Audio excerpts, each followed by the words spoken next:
Welcome to the Fay Lectures 2018. This is Kara St. Louis, and this is my work, unless otherwise noted. First of all, welcome traveler and friend to the Fay Lecture, which really is both the logical outcome of the research on social engineering I've done for so long now, and the logical precursor to the lectures and the book called I, Magician. I, Magician is the third volume in the Imagination Chronicles. There are two rather important windows to open here before we begin a discussion of the Fae in earnest. One has to do with an urgency that must be applied to any discussion that helps us understand and remember ourselves again. One thing we never get is all the information, the real information, with which we can make real decisions. The single most important new variable in our lives is what is now known as the Great American Eclipse.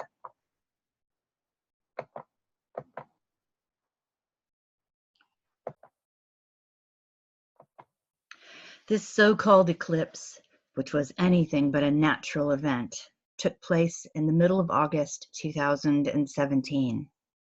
In fact, it seemed exactly like the eclipse that cut the USA in half just before the start of World War I. However, this eclipse was no eclipse. It was an E-splice, an etheric splice that re-seamed the boundary between the organic world and the artificial intelligence, inorganic hologram, together so well that it has become that much harder to tell one from the other. In fact, we really can consider it to be a line drawn in the sand. You are being asked to throw your lot in with one side or the other. It is time to choose, to take a stand for the Earth or for AI.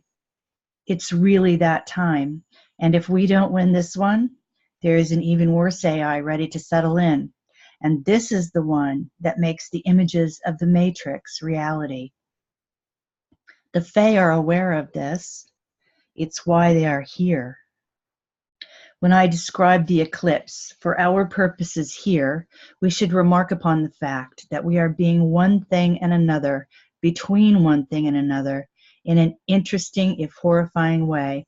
And yes, the eclipse matters utterly and completely when it comes to a discussion of the Fae. Because the Fae are here now, between one thing and the next, to hand us back our magic, to try to connect in the deepest way with those who opt for Mother Earth and all things organic. The other thing I always stop and say when I give this lecture, I learned when I started trying to talk about this in Australia. It was the maiden voyage of my trying to talk about the Fae, a discussion that was so new and unique that it was very difficult to find just the right way to bring this. The thing is, I'm not going to be bringing what you may think I'm bringing. While I deeply honor the elementals, the Fae have become completely confused with just about every other magnificent creature, both of the earth and of other dimensions. What we might have been taught to refer to as fairy is not the Fae. It is an elemental being. And it would be just as much an insult to the elementals to refer to them as the Fae as it would to the Fae to confuse them with the elemental worlds. We have so much damage to undo, much of which has been brought about by entities like Disney. There is no Tinkerbell in my story either, nor are there the creatures at the bottom of your garden. Matters are infinitely more urgent than that. We have said that the time is now, the time is critical for you to make a decision. What we are saying, in essence, is it's time to step back into your birthright. We are at this critical point in time because we have been put to sleep. We have severe amnesia induced from entities outside both ourselves and within nearly unexplored inner dimensions. Because if we were to ever remember who we really are, setting things right would be immediate. None of these influences is outside our ability to dispense with, and rather easily once we understand the true situation. This is the most important thing. You are the descendants of an entity trying so hard to get your attention right now. These are beings of the first seed race called the Fae. This is the first seed race after Source, after this version of Sophia or Earth was incarnated as it is now, the Earth having had several incarnations. You are the lucky winner of an amnesia treatment, which really became a saturation event between 200 and 400 years ago, when the Draco up and vacated for the most part, and gave their human business partners the option of telling the rest of us the truth about our lives and sharing the technology or keeping it to themselves. They had the choice of instantly releasing us from our prison cloud or keeping us hostage for their own gain. Guess which one they chose? There are some remnants of the original Fae beings who became what we know as the Sidhe. They were present during the battles of Moytura. I suspect they are descendants of Lu, a character we'll meet shortly, but you should consider that on your own for a while. They are not the same thing as the original Fae anyway, and the fact of the matter is, up until a few hundred years ago, we knew all about this. There are remnants of the global civilization that existed until recently all over this planet. There have been several such civilizations, all starting with the diaspora of the Fae. So your thoughts of Cro-Magnon man and Darwinian evolution, throw them in the dustbin where they belong. Want to find the missing link? I'll show you the missing link. The one and only goal for the last few hundred years has been to make us forget. Forget what? Forget that a terrifically advanced civilization lies just a few centuries behind us. Forget that it was peopled with our ancestors, a mighty, ancient, magical race. There's your missing link. My premise was and remains that the human imagination is the translator between the morphogenic field, which is pure potential, and the material plane. And I contend that we are the only beings who can do that. This is what makes us rare and special and to be sought after indeed. That's just part of our magic. That's the part of the magic that makes us desirable to the current artificial intelligence and to other species who are unable to initiate the creation of enlivened matter. It has been said that all species possess some level of imagination. I might quibble with that, but it has also been said that none anywhere possess the sort of imagination we humans do. The Fae were here when the planet was formed. They became, as Source desired, the shepherds of the electromagnetic aspects of this creation, and thus incarnated the ley lines, among other things. We speak colloquially of the fairies as the garden's guardians of the ley lines, because they are. The confusion is that the concept of fairy is a false and misleading one. However, that's coming later. The bottom line, though, in terms of what I need you to know about yourself, is that you are the inheritors of the magic from the mightiest beings this planet has ever known. I need you to understand that you, right now, have access to that power within yourself. The Fae are not here to rescue you. They are here to rescue the planet. They are going to do that by waking you up and handing you back the keys to your power. What I will do in this conversation is take you on my journey as I discovered the Fae, and why not? It made sense to me that way. It will surely do the same for you. Finding the Fae was a direct result of my unending desire to understand what the purpose of the relentless demonic levels of social engineering are about. It had not so much to do with our numbers, for they are few, and we are perhaps billions, but with our strength. It takes everything they have and then some to keep us as collected up as we are, and we are forever leaking out of our boxes. They simply cannot contain us. Life will not be denied. So, who am I and why do you care what I have to say? I'll share my story in brief. I'm someone who was born to meet and talk about the Fae. I was born at straight up midnight in a land as close to the Four Corners as it is possible to be and still be inside a building, and that lay nestled at the side of a mountain, a guardian giant called the Sleeping Ute. The mountain itself is sacred to the Ute Indian tribe, which is just one of several tribes natural to that bit of land. I was brought into this world of waking up mixed with radical thinking by my relationship with my mother and her tragic death. That opened the door to investigation and research that eventually led to a long look into social engineering. I've learned that I've been one of many who has been the subject of lifelong study and attempted manipulation by the military, although it isn't really pertinent to this tale. Each year, more is revealed to me. For those of you who have some relationship with the idea of a Waldorf school, let me tell you that one of the most powerful pieces of evidence of the existence of the Fae and their place in history that I have for myself as an old Waldorf teacher or Steiner teacher is that in these schools we teach history in the order of appearances. They are known as epochs.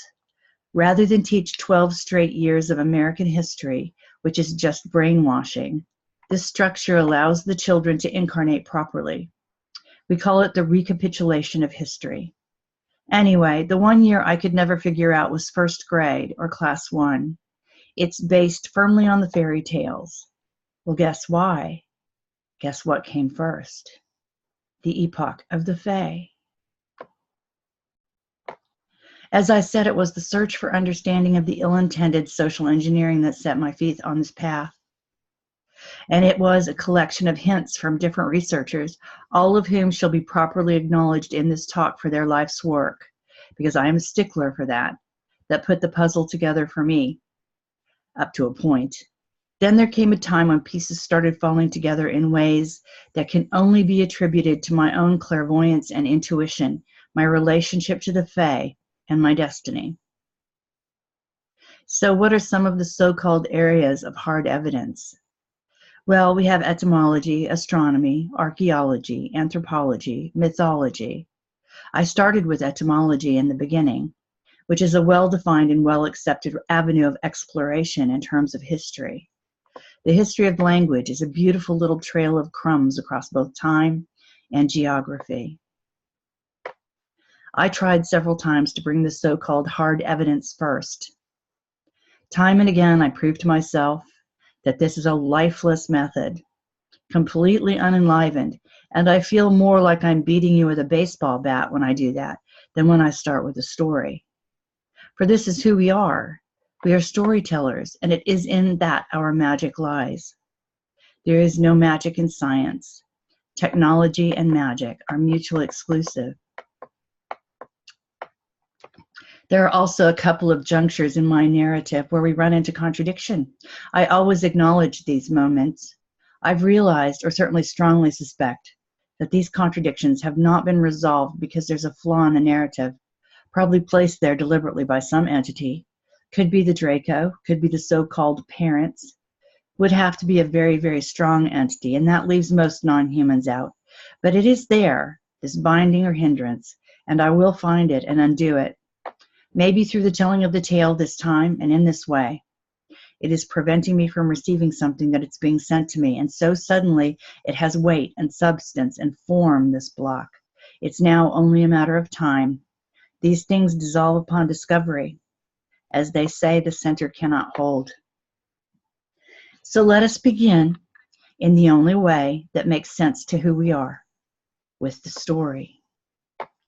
We shall begin with the most important part for me, which is a simple, largely unknown bardic tale called the Battle of Moytura. The story is actually about 2 battles. It is very important to understand that places and names have almost certainly shifted.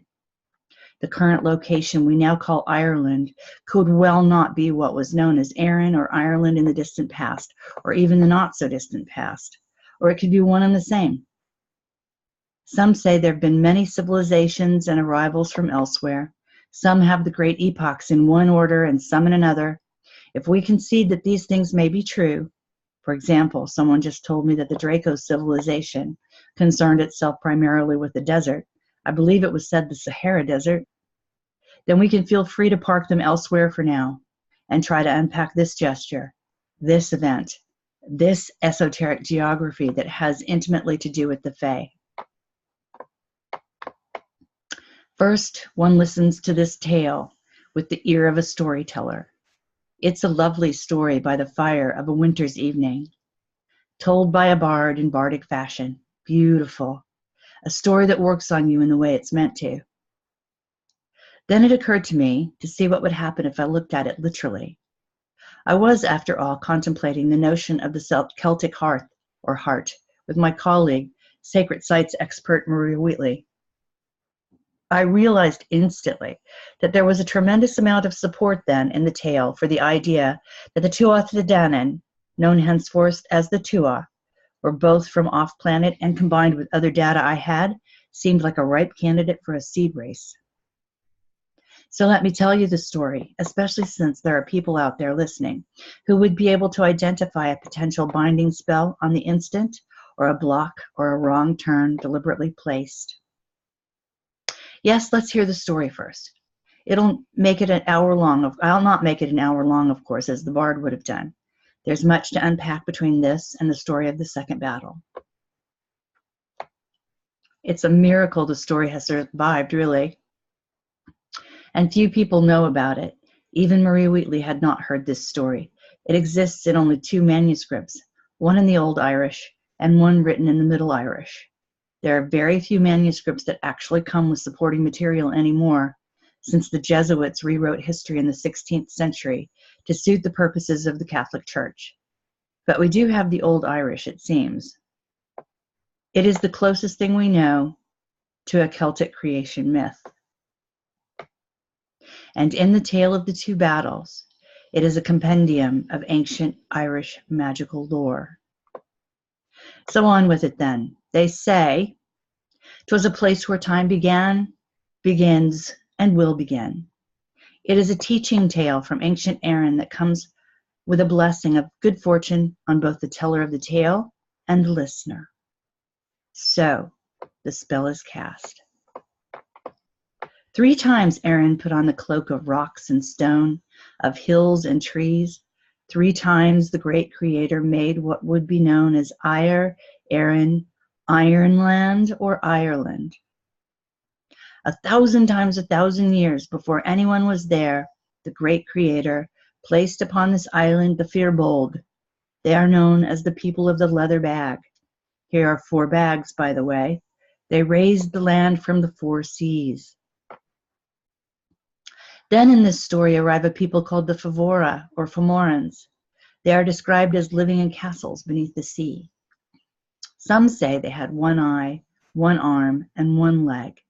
The truth is they had 1 eye to covet, 1 reach to grasp, and 1 step that was to invade. They held the Firbolg in slavery. The most dangerous king of the Fomorans was called Balor of the Baleful Eye. He had 2 eyes, but one was kept covered by a leather cover, a brass cover, and a lead cover. Whatever that eye beheld turned instantly to stone.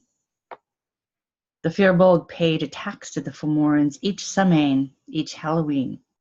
2/3 of their corn, 2/3 of their milk, and 2/3 of their children to become slaves. At the same time, there was another race known as the Tuatha, the people of art and skill, noble and magical. They learned their power and magic in the 4 cities of instruction.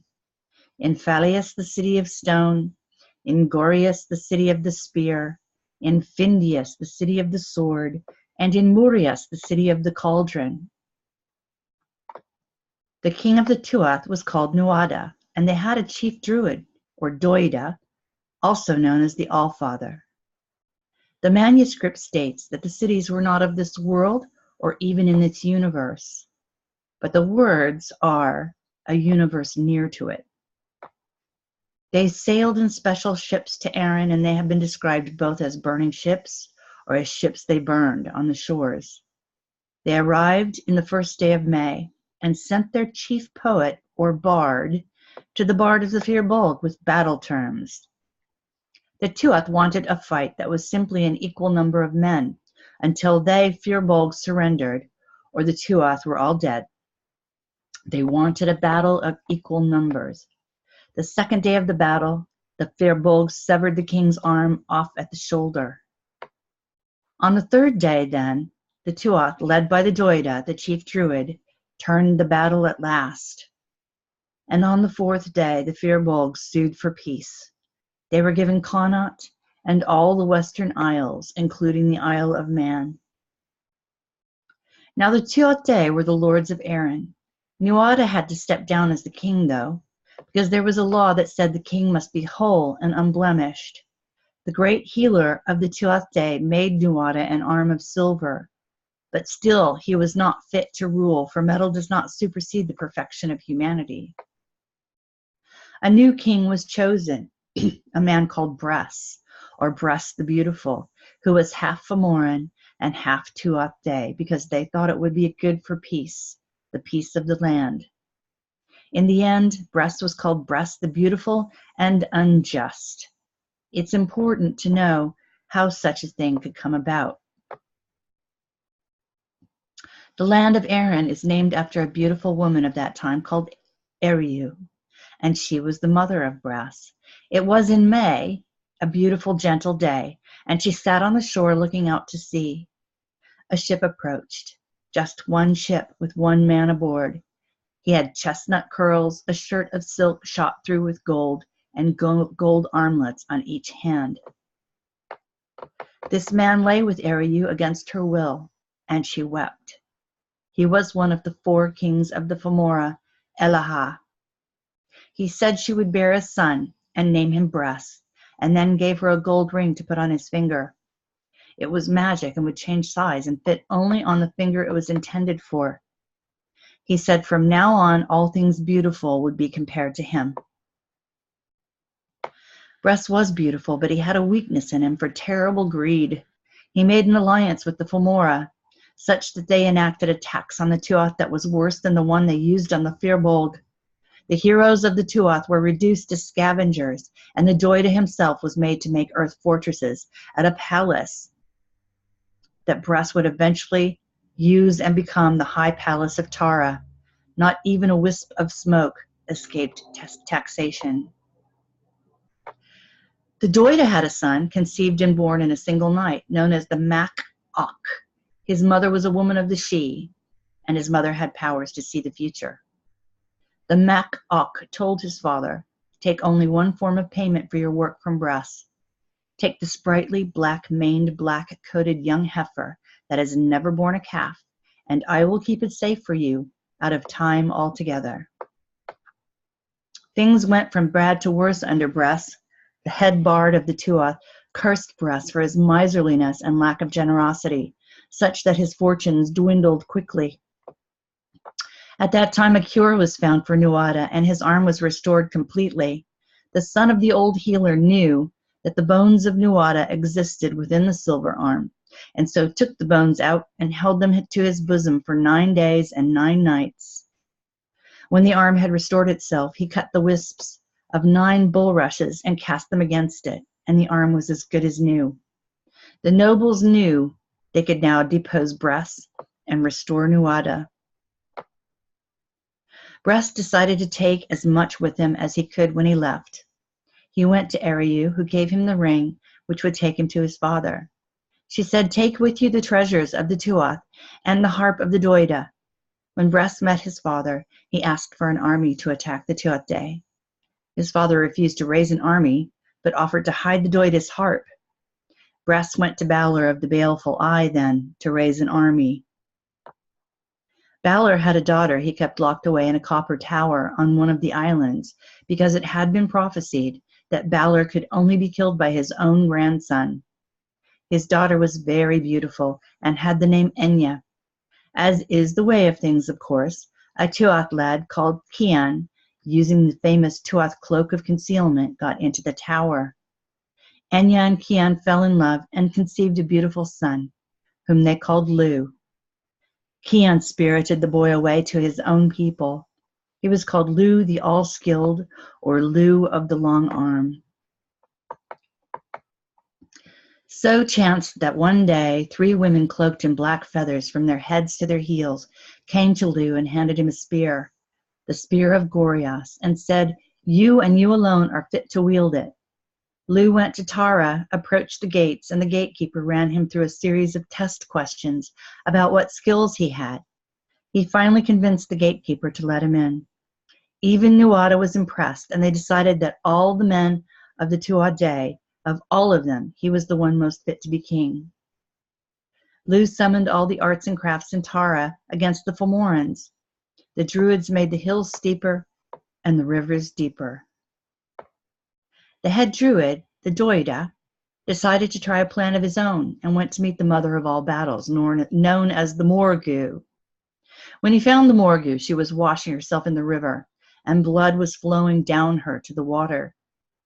He wanted to know where the Fomora would land and where they would seek battle. She agreed to tell him in return for the blood of all the slain in the battle. Particularly, she wanted the blood of the valor and the kidneys of the leader of the Fomorans. The blood of courage and the blood of fear she wanted. The seed of fear being the kidneys, of course. She said they would land at a site where the first humans had landed. She said the battle would be at another site, also called Moytura, but this one near Sligo. She said, I am she who stands among the fallen. I am she who knows the ways of taking life. The Doida then walked to the camp of the Fomorans. He wore a kilt of cowskin. On his feet were 2 shoes made of horsehair. His wedding tackle dangled on the ground before him. His staff, one end which could kill and the other bring back to life, dragged a line in the ground. The Fomorans made him a great porridge and said, if you can eat it all, we'll let you leave. If not, we'll kill you. Well, the appetite of the Doida was legendary.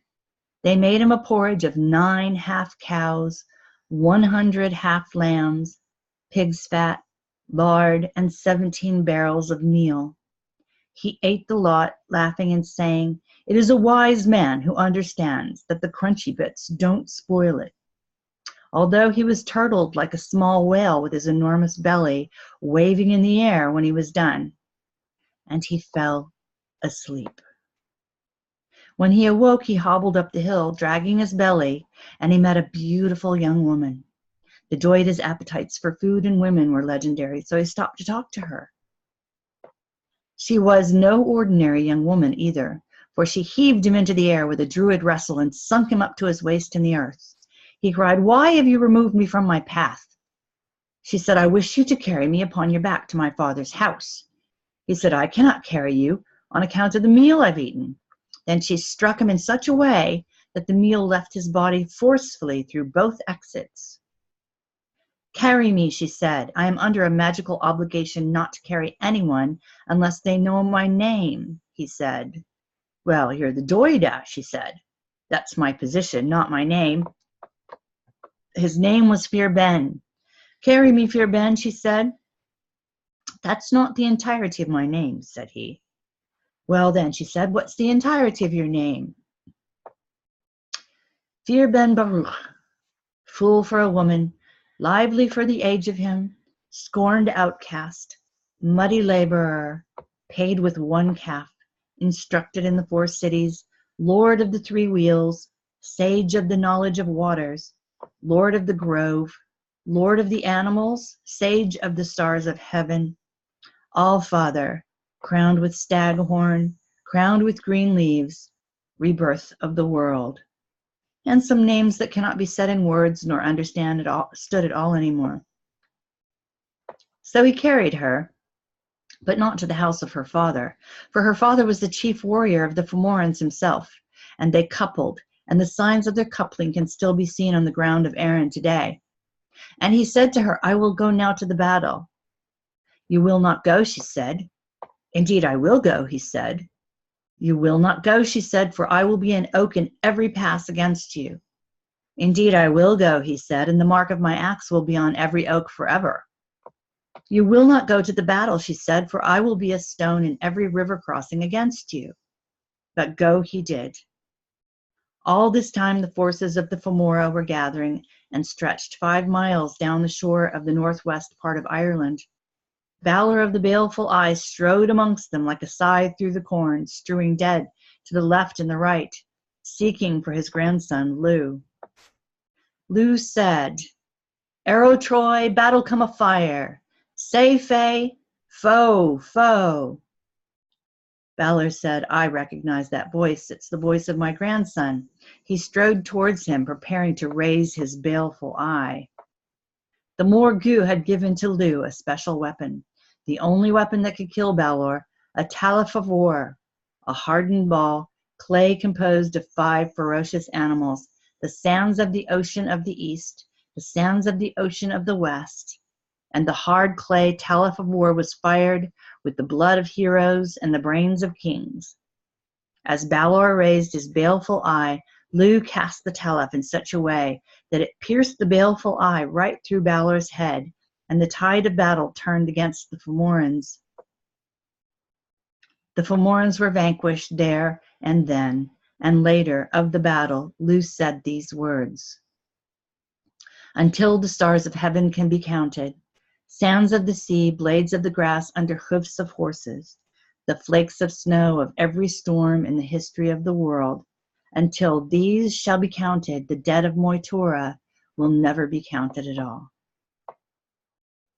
Elaha, one of the 4 kings and father of Brass, was among the slain, and the harp of the Doida could not be found.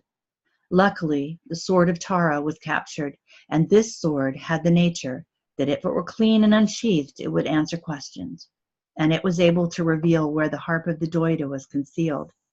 The Doida called the harp to himself, "Come, oak of 2 greennesses, come winter, come summer, come voice of music in all instruments."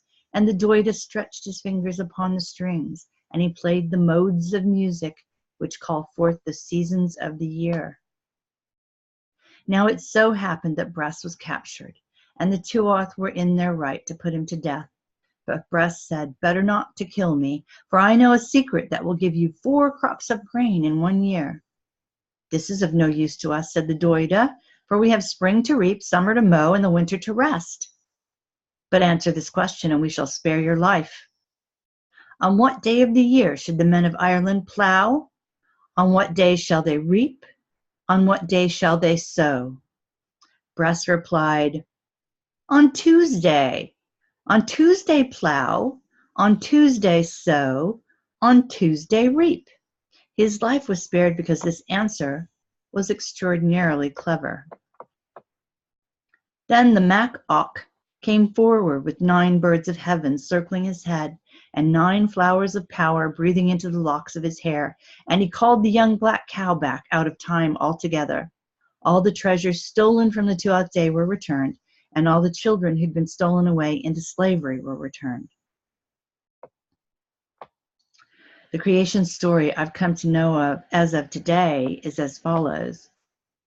Source made an organic artificial intelligence with which to practice making things. I desperately need something else to call that, something that isn't a profound contradiction in terms for me, but I'll find it. Source has created all things, both dark and light, and all things that have to do with creation itself. The first beings here on this woman we call Earth in this incarnation were the Fae. They were shortly followed by a malevolent entity which I will now call Drach or Draco, because that is what I think right now, and I believe this story substantiates that. The invader. It is said in some of the ancient texts that the Firbolg and the Tuath spoke the same language, but the Fomorans came with a different tongue and customs. This is the story of the first artificial intelligence, the Fae, the Draco, and how they usurped AI, how they enslaved us and our magic with the help of a crossbreed race born of rape and horror and fought off by a crossbreed race born of love, friendship, and consent.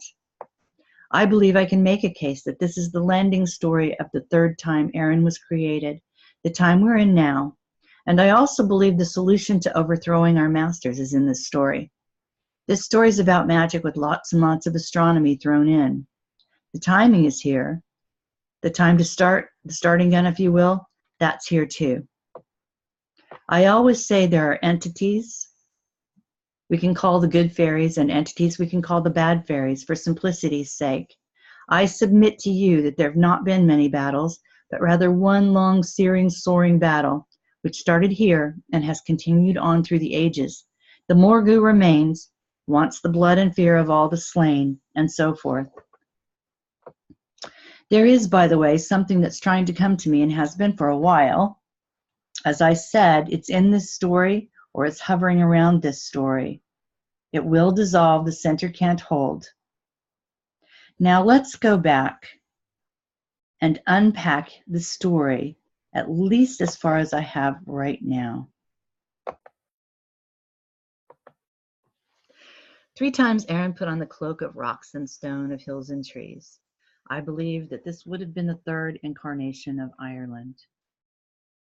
1,000 times 1,000 years before anyone was there, the great creator placed upon this island the Firbolg. 1,000 times 1,000 is just one of those storytelling conceits to drive the timeline into a place very, very far out of our ability to relate to. If the creation story I know now is correct, the Firbolg would have been the first organic AI straight from source.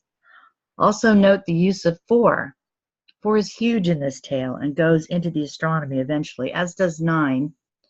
This may solve one of the contradictions I come to later, as I'm quite certain that the Fae are capable of using entire constellations as little post-it notes, as they love to do, little hints for us to find, breadcrumbs, so to speak. The Fomorans had supposedly come from castles beneath the sea. I've wondered if this part of the tale could indicate that this happened at the time when we were leaving the Lemurian age. The Fae are liminal beings, meaning they appear in the space between one thing and the next. It's in my mind that their great migration may well have occurred during the overlap era of Mu. That they are living in the castles beneath the sea, however, may be a plant from the entity that is now the Catholic Church, the Vatican, which is the cult of Dagon, the sea god. This is a place to have a care in the story. That these are the appearance of the Draco. The Draco, I think, is pretty certain. They have the characteristic makeup of the Draco, or of a brutal and aggressive invader. However, it could also describe the cult of Dagon as we know it now, which in terms of operation is also draconian. They did hold the Firbolg in slavery.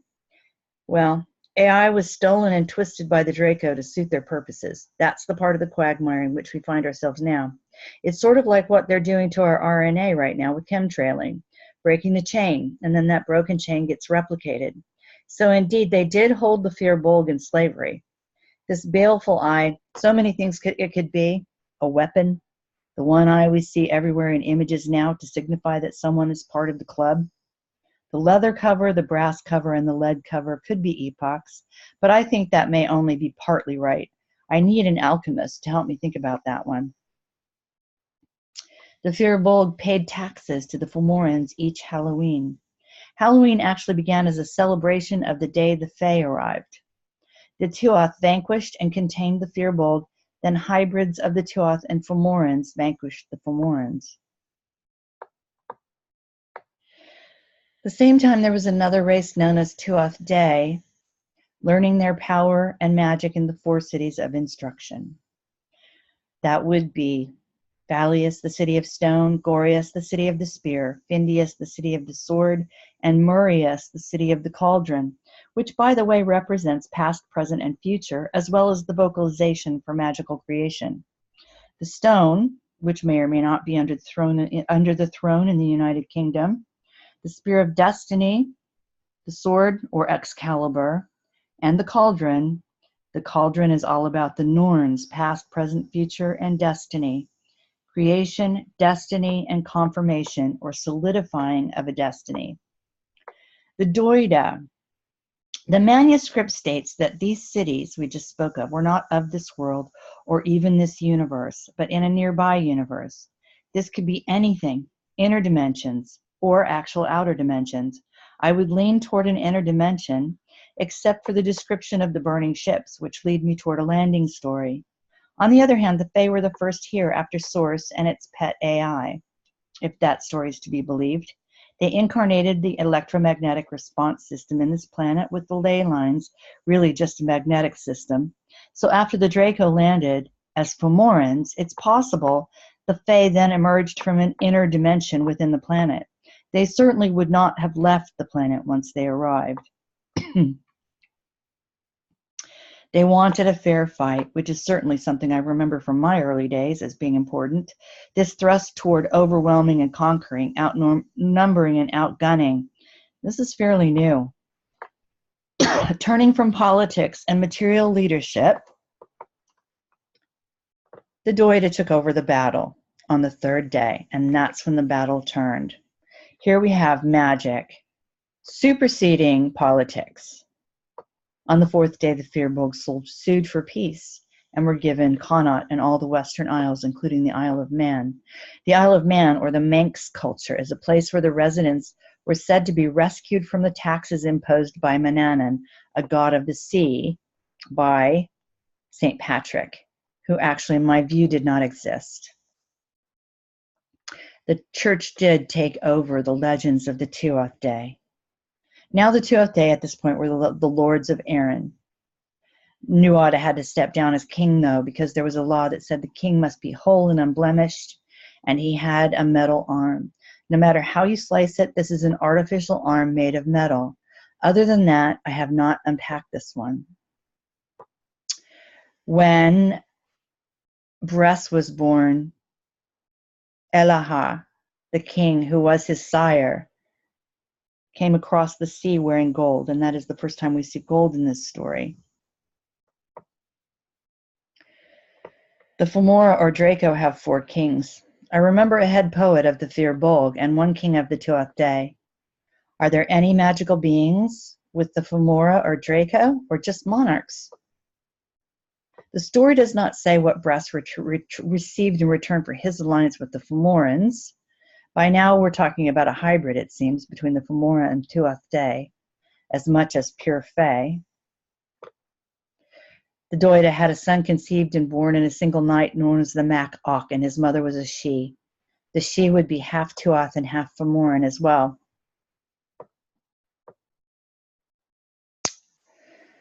At the time when Nuada was restored to the throne, his arm was restored by the son of a healer. The son of the old healer knew that the bones of Nuada existed within the silver arm, and so took the bones out and held them to his bosom for 9 days and 9 nights. When the arm had restored itself, he cast the wisps of 9 bulrushes against it, and the arm was as good as new. The nobles knew they could now depose Bress and restore Nuada. 9, 9, and 9, of course, the ever-present bulrushes too. 9, 9, and 9 being basically a lunar month.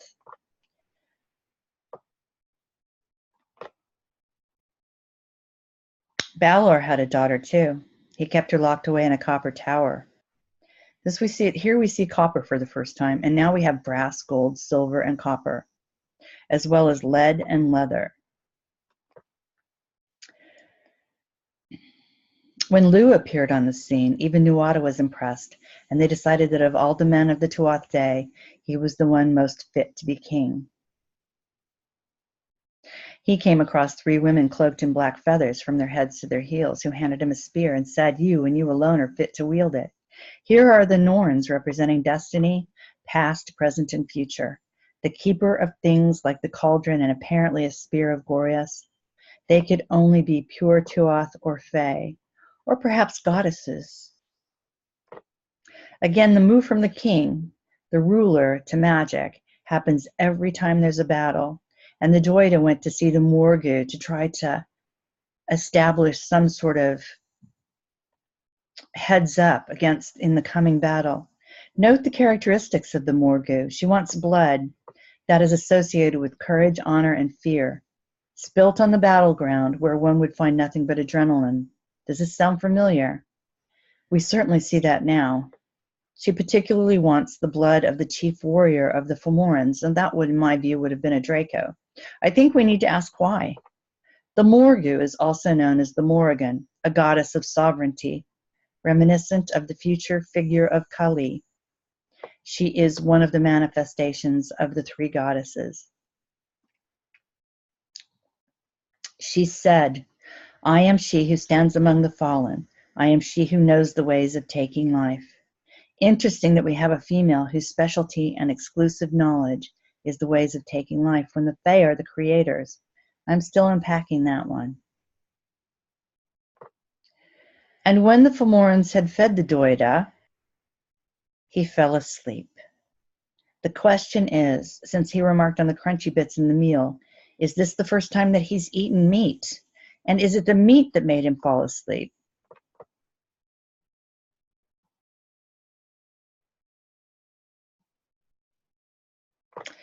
My reading of the story here eventually comes to this. Lu said, "Arrow Troy, battle come a fire, say fey, foe, foe."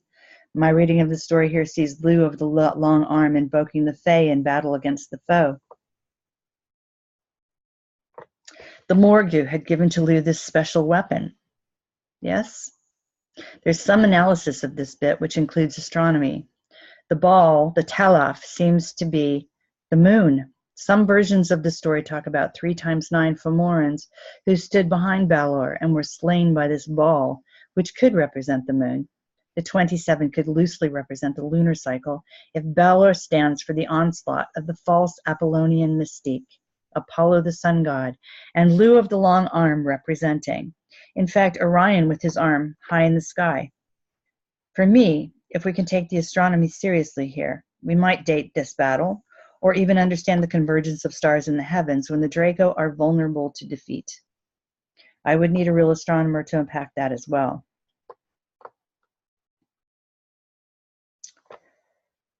Bress, once captured, offered to teach the people how to get 4 crops of grain in 1 year.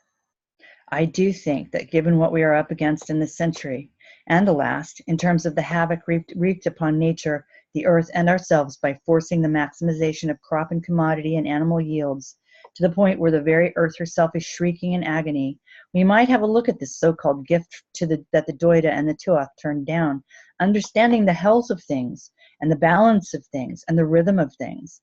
The humans left behind by the Draco did not turn it down, but rather used that technology and continued to try to wring the earth unto death, to get her to produce, produce, produce. I found this bit to be very interesting.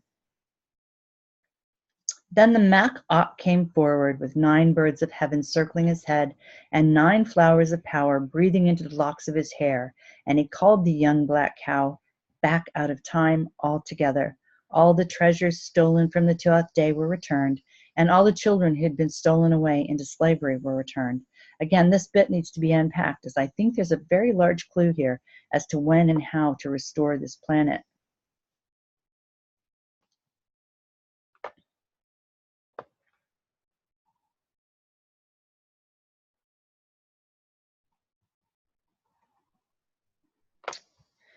Right.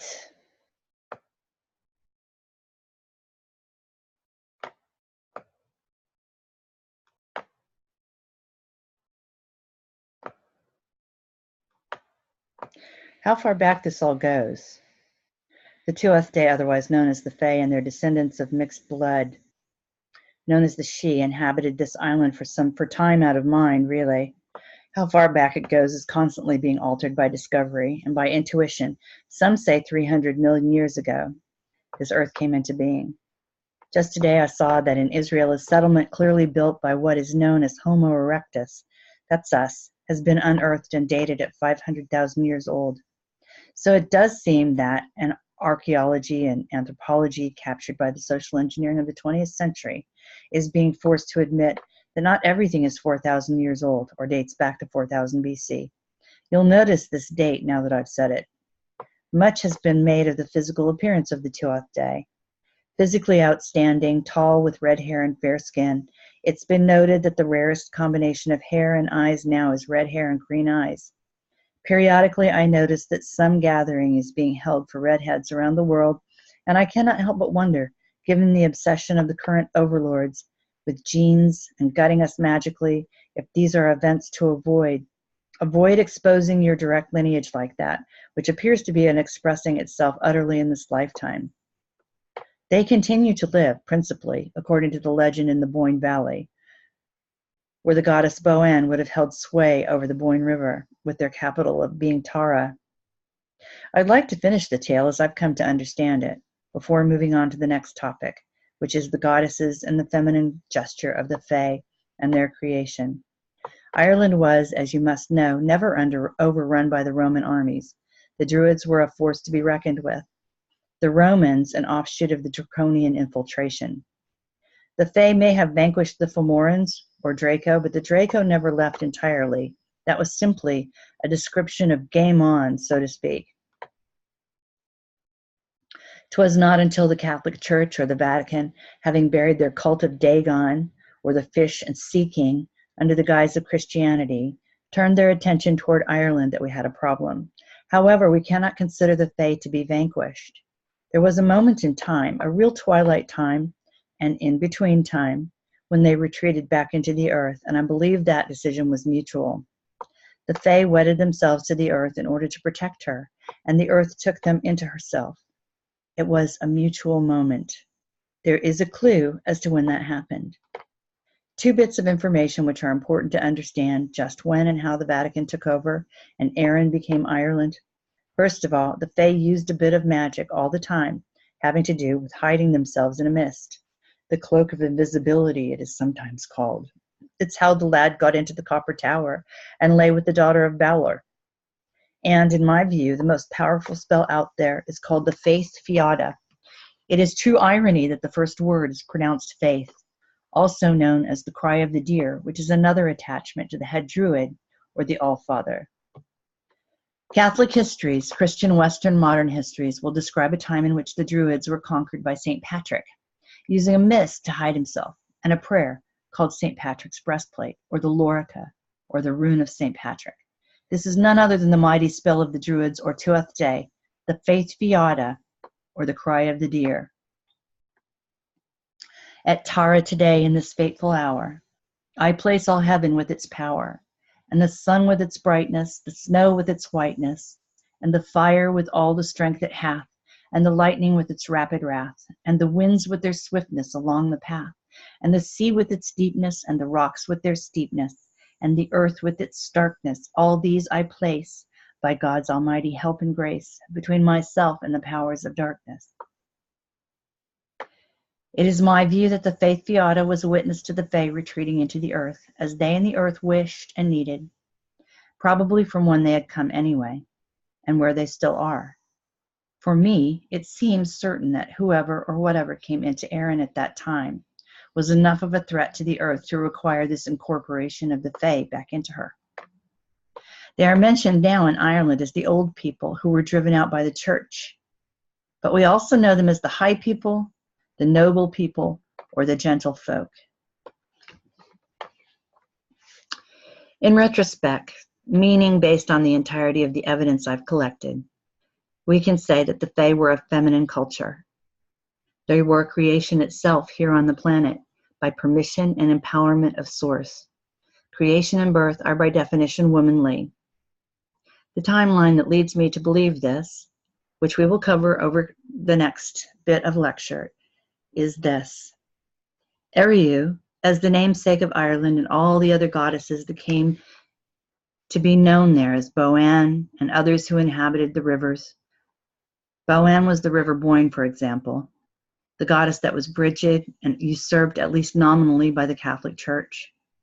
The collective spirit impulses, other than the All-Father of the Doida, the chief druid, of the way in which the Tuatha or descendants of the Fae conducted their lives, their comings and goings, the Druidic culture, which went from strength to strength until the Julian Caesars began to have some luck in killing them all off, beginning in Gaul. When the Doida released the natural order of the seasons with his music, he would have freed the natural power of the rivers and the land as well. The Morgu was what we would certainly see as a malevolent goddess if we take the vision of her washing blood into the rivers and demanding blood from battle. She was known supposedly as Morgana, the Morgan. In the end, some called her Morgan Le Fay. However, we always have to be careful that we understand that the Fae then and now do not operate under the manufactured constraints of a code of human behavior, and so we know them as amoral, just as we should consider the elementals as amoral. They have no use at all for a code of behavior that matches ours. I'm not trying to introduce the principle of relativism here, though. The goddesses of ancient Erin had not just to do with the waters, but also with the land and with the succession of sovereignty. The Norns certainly must be collected up into this idea of goddesses. They dealt with matters of destiny and sovereignty, the past, the present, and the future, and were clearly the keepers of the cauldron. The cauldron represents the larynx in the end. The Norns would spit into it, and vocalizations are how the Fae and ultimately the Druids and Tuath did create this world as they went. Using the ley lines, which we will get to, and the power of the frequency of their voices. One of the reasons, by the way, that the predator tries so very hard to vanquish and snuff out oral histories. One of the most powerful remaining is the Veda, which is recited aloud. I assume the rumor that the UN intends to move to India has something to do with snuffing out that magic. The names anywhere, many, Matcha, Bronwyn, Dana, Boann, Bodkatha, Celtic goddess of war, mother aspects of the triple goddess. She symbolizes life, enlightenment, wisdom, and inspiration. Sister of Matcha, the Morrigan, and Anu. The name of this goddess means boiling, battle raven, and scald crow. A mother goddess and part of the trio for which Ireland was named, including Eriu and Fotia, or Fotla Bab's cauldron boiled with the ever-producing mixture that produced all life. It would have been Bodkatha who spoke to Lu and handed him the spear of destiny. Eriu, then, in this sort of scenario, would also have been a Norn. Backing into this tale of the Battle of Moytura seems to allow us to name the Norns, which is something I personally have not come across. Bridget is quite important. Had she not been of supreme importance, then the Vatican would not have stolen her away. First of all, let us consider the visual evidence of St. Bridget's cross. This would be the four again, which I could spin, I suppose, if I wanted to. The four leather bags of creation, the four cities of instruction, the four seasons restored by the Doidas harp. There will be another piece to the four when we consider a very important bit of astronomical evidence, which I believe now to be a signpost in the heavens for us, rather than a place of origin, which is of the power of the Fae, the four cardinal directions. The importance of the number four is endless. Bridget was the daughter of Boann, a river goddess and goddess of cattle.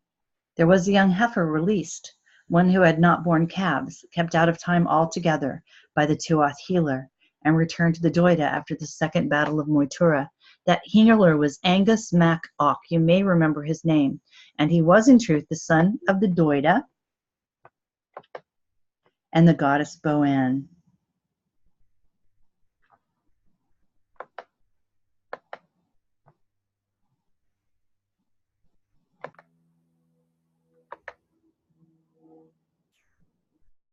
Likely, this heifer released as Boann released as a creative and reproductive power on the earth. The history we can trace a couple of different ways. There's the etymology of place names, things, celebrations, and so forth that lead us back to the Fae. There's also the history of the all-out assault on the feminine aspects of this world, beginning with the usurpation of Bridget, which became Saint Bridget, and whose day, the 2nd of February, is celebrated in distinctly different ways. Some of us still celebrate Imbolc. Some of us celebrate Candlemas. Some, the Christian St. Bridget's Day, and even here in the USA, we have the ghastly Groundhog's Day, which is actually quite pagan if you think about it. There are ways in which the Fae have made themselves known over the centuries since the Catholics overran Erin, and almost all of that has to do with feminine apparitions. You'll notice I'm quite deliberately avoiding the word female, as that also is an invention of the Vatican and their maritime law that reduces us all to herds and commodities. The word feminine is better if sometimes it jars the ear a bit and seems slightly improper. Additionally, there are ways in which magic has always carried the hint of the word Fae in various languages around the world. Feticieras means sorceress. The word fairy, unfortunately, as men of ill will were able to turn that into Tinkerbell, or some twisted aspect of what the Fae really are and do. They're always associated with a wand, which is a diminution of the sword or the spear they brought with them, and of course that cauldron.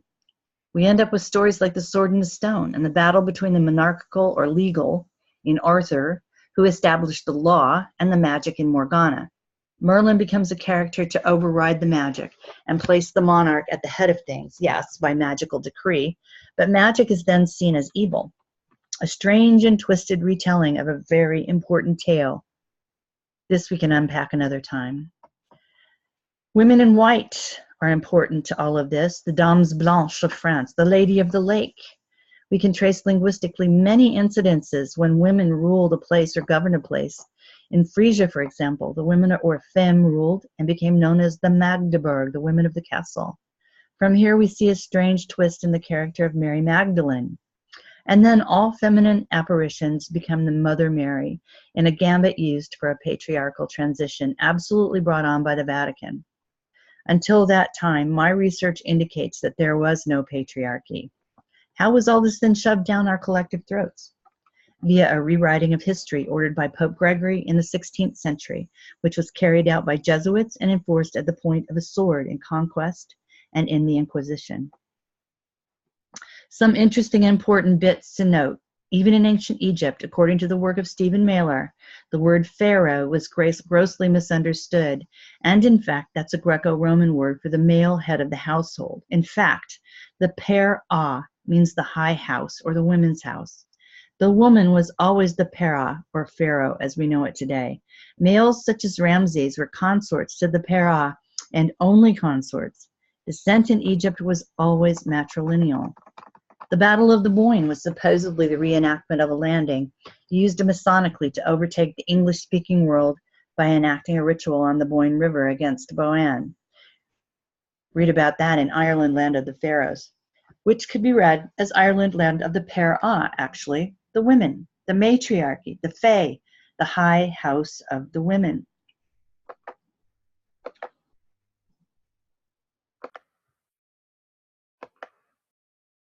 In fact, that just happened again, with the appearance of Kali on the side of the Empire State Building, and the recreation of both the Battle of the Boyne and the original arrival of the Fae.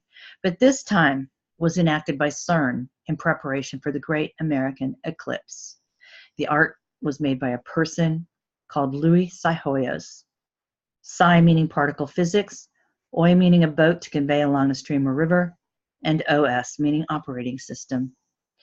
And we understand that that call for artists from CERN a few years ago now, a Masonic ritual, an AI ritual. Anyway, we have lots of etymology to look at further along. But I would like to have a look at some of the astronomy. This is one spot where we get confused, and certainly I did for a while. There's a symbol older than time, really. The oldest known example of it, to my current knowledge anyway, is 40,000 years ago. What we know as a swastika carved into a rock. This symbol's ancient, and it's one of the most positive symbols that ever existed, no matter what anyone of the second half of the 20th century believes. Remember, please, that the swastika looks an awful lot like the cross of St. Bridget. In fact, this symbol is one of those breadcrumbs left us by the Fae, and the one I think is intentional is as follows. The Big Dipper constellation sits in front of Ursa Major. As we go through the seasonal cycle of a year, the Dipper appears to revolve around the pole star. Right now that's Polaris, and as it goes around, because of the shape of the Dipper, it forms a swastika. This, combined with the avalanche of cultural and archaeological evidence of the fact of the swastika, leads one to see a very strong connection.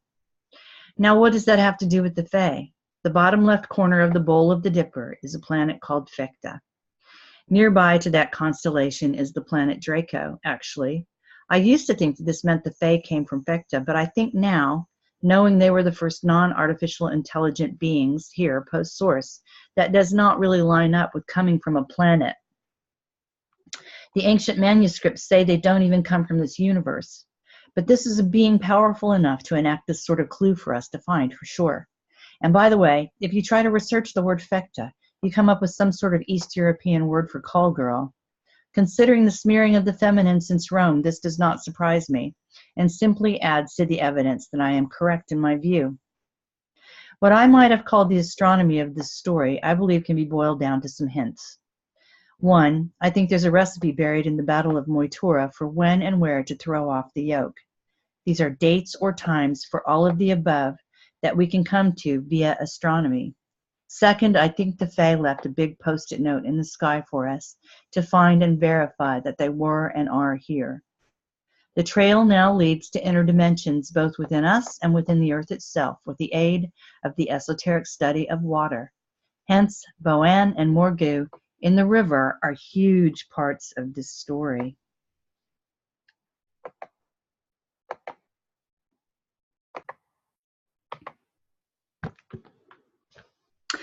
There is something to understand and remember about the Fae. It's extraordinarily important. It has to do with when they come, where they arrive, how to find them, and how they do their work. The Fae are fundamentally and completely a liminal being. Liminal simply means relating to a transitional or initial stage of a process, or occupying a position at or on both sides of a boundary or a threshold. The Fae in all their forms are not creatures of absolutes. They existed before the world was in its current form and helped to shape it into the place we all live today. They warden places where natural change occurs in the form of evolving life forms, spiritual birth, and the reclamation of our forgotten works by the powerful processes of nature. Due to this inner nature, they are all, without exception, liminal, and it is most visible in their preferred places and times. The Fae are best contacted during the solstices and equinoxes, dusk and dawn, true noon and midnight, the new moon, the first and last quarter, and the full moon. While I can say that Maria Wheatley, my colleague, has been approached in this way by corporeal entities she certainly names as Fae, all of my contact to date, with the exception of one dream vision, comes through clear intuitive clairvoyance. These times are neither one time of day or the other, neither one season or another. Their preference is also visible in those places that are best to meet them. Crossroads that have to do with the number 4, graveyards, the reflection in a pool, and the shores of a sea. If there's a place that is a border, it is a place that holds power for the Fae. If it's a natural border, so much the better. We need to re-understand our sun, our planet, us on it, and the relationship between our planet, ourselves, and the sun to understand ley lines. Only a being who was the first being after Source in relationship to this incarnation of the Earth would have some idea about the raw magnetic requirements here. To create, any being who inhabits the planet would simply need to understand the magic involved, which has to do with frequency. Crystals have also been laid here to heat the planet and vibrate in the ways they're supposed to. However, if we know some things about crystals at the moment, it is that they convey information and are programmable if it's wanted. Any crystal conveys information of some kind, whether it's heat or healing or what have you. I cannot tell you how the ley lines were put down, only that the Fae did this at the very inception of the truly physical post-Atlantean planet. It may well have been that they brought the stuff from which the ley lines were made, which would have been dispersed as water or air in earlier eras, such as Lemuria. It may be that the physical manifestation of the ley lines during previous times would have eluded us, dispersed energy that needed to be gathered into this system of power lines. I do not quite have that answer yet. It may also be that these are energetic pieces of the morphogenic field gathered and channeled here on Earth. I tend to think that this must be the case. The Fae are the guardians of such and have always been.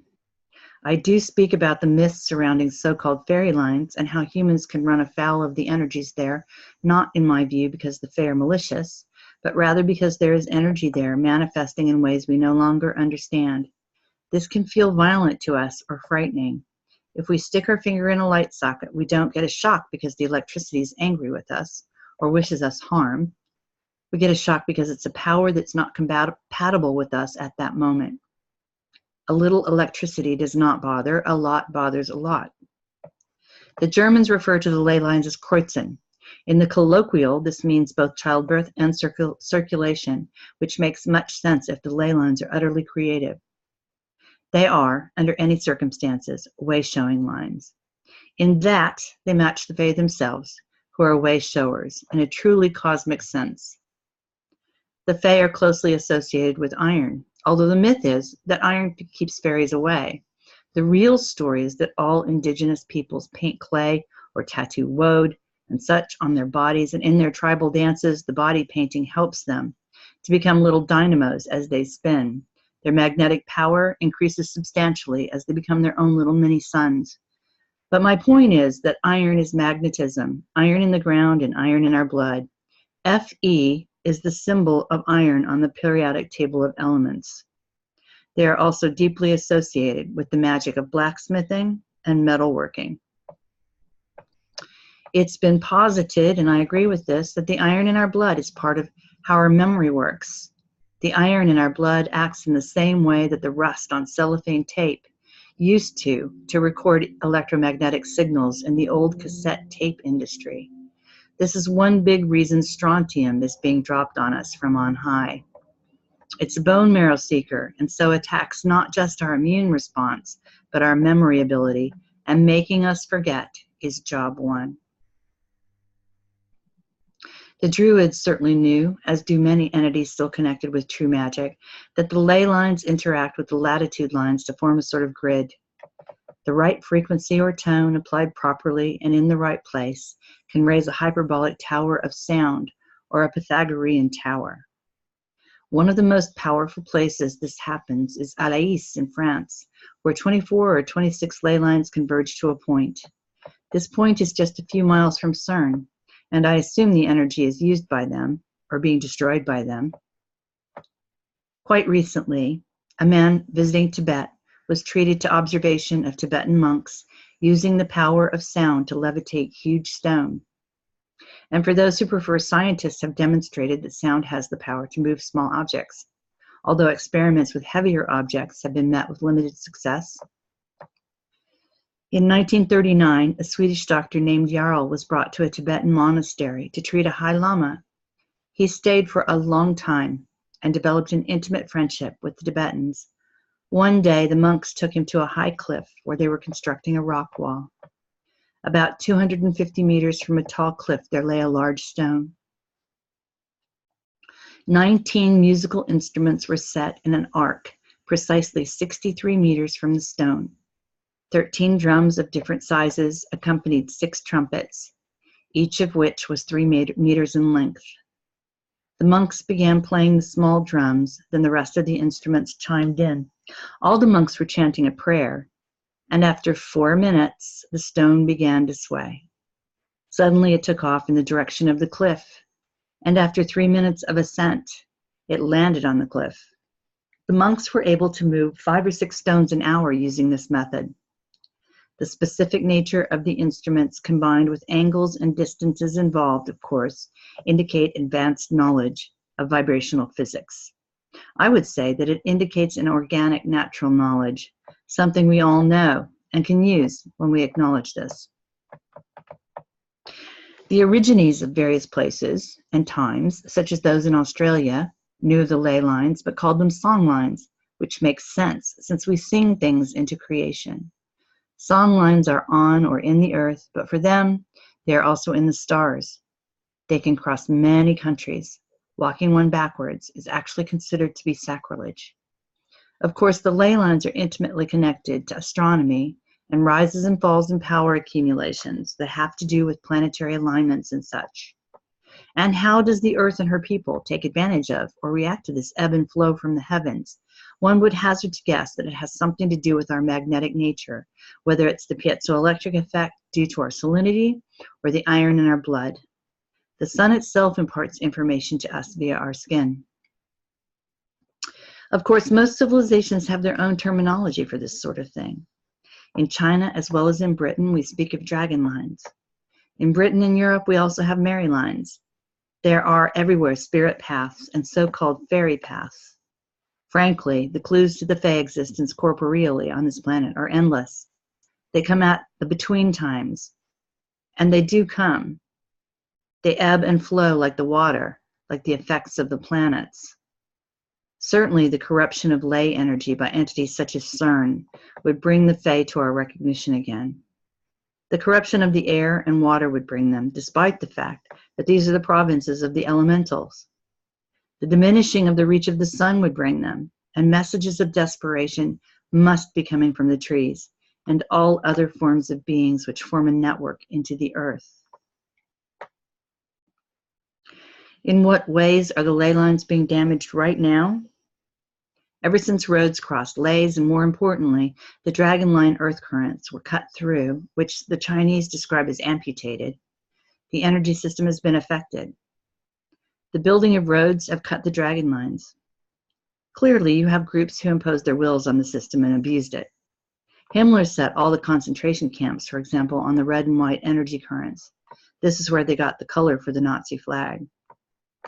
Then you can feed into those lines so much pain and fear, and the energy reflects that. Placing power objects on these currents after a sacrifice holds the energy like an anchor. Sound also acts as an anchor, especially if there are standing stones on the line. Tall buildings stab ley lines. The New World Order used negative global grid systems for the placement of prisons and orphanages, using ley lines for energy farming, just as they use sports stadiums and such.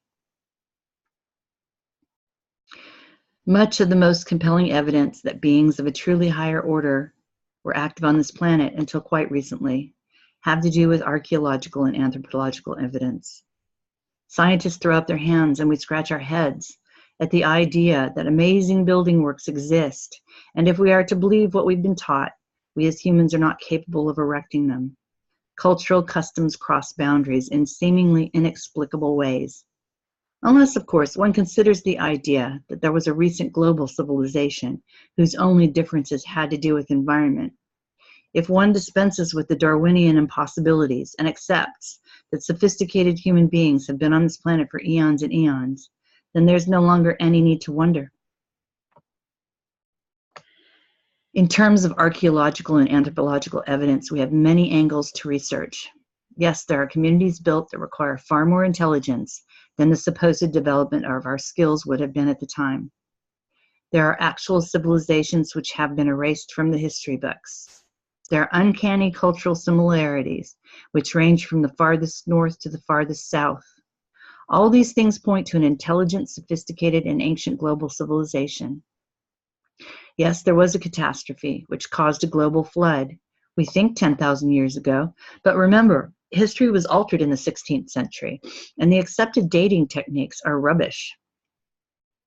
One of the most noteworthy considerations is that while often building techniques display engineering, we don't have a grasp of any more, much more is made from using the natural, magical, and highly advanced resources already here and already in place. Really, it is such propaganda to teach us that the little metal prison cells we built for ourselves are advanced. Let's just look at a couple of things as examples of how buried and twisted things can get when one is under the thumb of the great amnesia machine. I have a couple of archaeological examples, cultural examples, civilizations that were not only erased from our memories, but a couple that were made to go to war against each other, which is normal for the predator. And remember, old does not mean primitive. One really good example is the history of Tartaria that I learned about through Sylvia Ivanova in her New Earth series, and the example of the megaliths of St. Petersburg. All of the palaces in St. Petersburg are so over-engineered that they have no relationship at all with the technology that was available at the time they were built. Neither does the architecture and style of the palaces match any contemporary technology. St. Petersburg was the final capital of the last bit of an ancient land known forever called Tartaria. Scientists today claim intricate buildings and megaliths were built by a people using tools softer than the stone of the buildings or the sites. Knowledge of how these things were actually done is being recovered. And frankly, these are being blown away as fast as we can find them in the so-called Middle East wars and the Ukrainian Holocaust and so forth. Much was lost in Iraq, for example. It's all about keeping us from remembering. To consider the over-engineered shafts and often megalithic tunnels that are all over the world and are of uniform design. These look like they are parts of technical installations, and they are found all over the world. Sites include Egypt, the Caucasus, Sydney, Central America, South America. To consider There are numerous historic sites all over the world which have been selectively covered with mud or clay or some other strange thing that could not have arrived there in any natural way. To consider the possible artificial origin of some or perhaps all of the deserts on the planet, my colleague Shane Bells has said to me that the Sahara was an original home base of the Draco on this planet.